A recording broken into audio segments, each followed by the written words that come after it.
కన్యాదానంగా ఈ సంపద చేబట్టే ఆ వరుడు శ్రీహరి కాడ పొందాలనుకున్నా పొందే వీలుందా?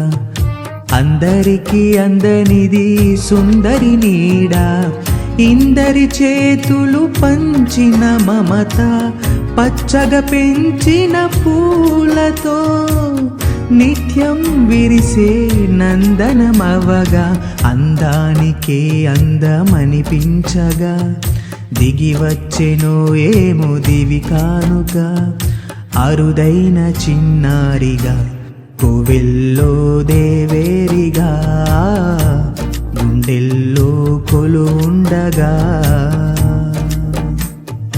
అల్లంత దూరాల తారక కళ్ళెదుట నిలిచిందని తీరుగా.